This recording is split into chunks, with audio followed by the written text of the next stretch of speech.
So ngayon guys, nandito kami sa area namin dahil maglilinis kami dito. Ito yon.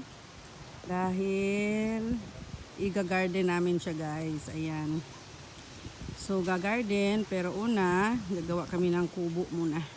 Dito ayan. Yan yung pinagsusukatan nila dyan dahil gagawa dyan ng kubo.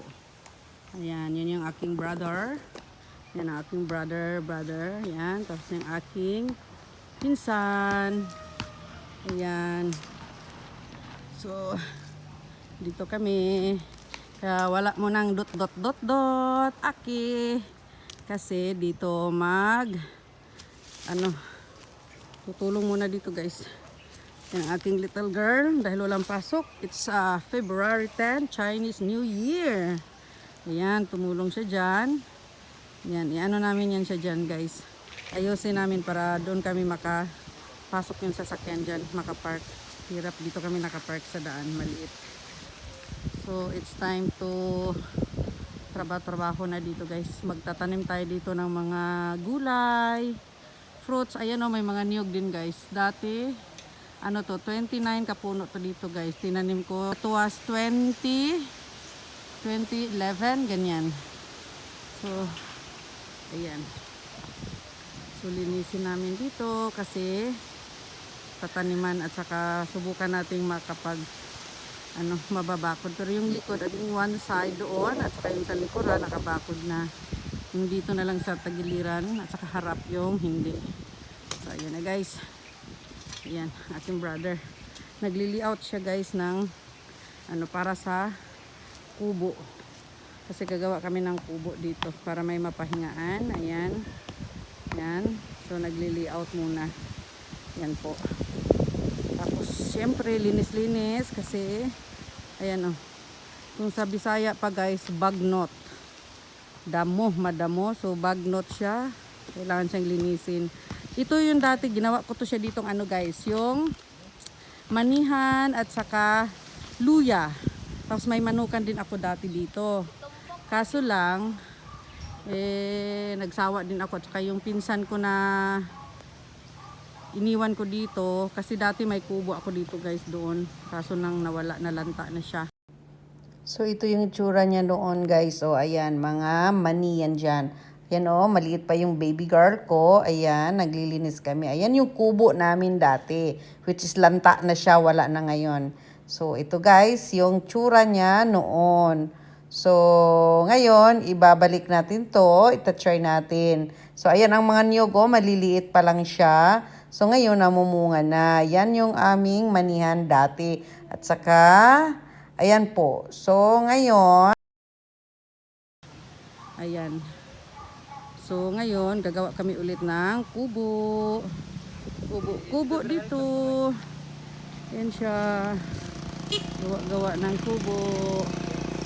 Ating yan siya.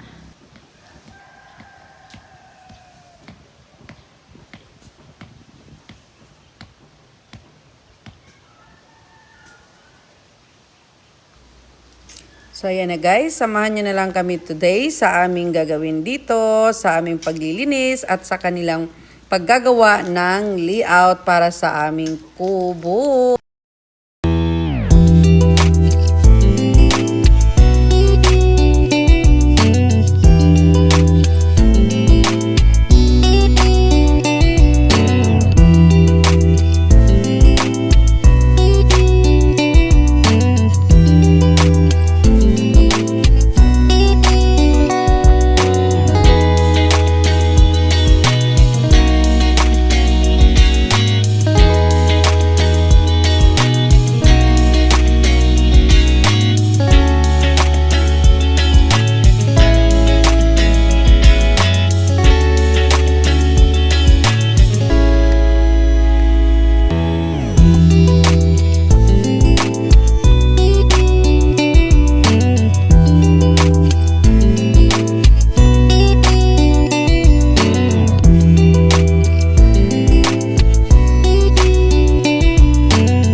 So, ayan na guys, hanggang dito na lang muna. Abangan nyo na lang ang aming gagawin sa susunod sa paggawa ng aming kubo. So, sa lahat ng aking mga members, super chatters, family and friends, sa mga walang sawang sumusuporta ng aking premiere, nanonood ng aking mga uploaded video.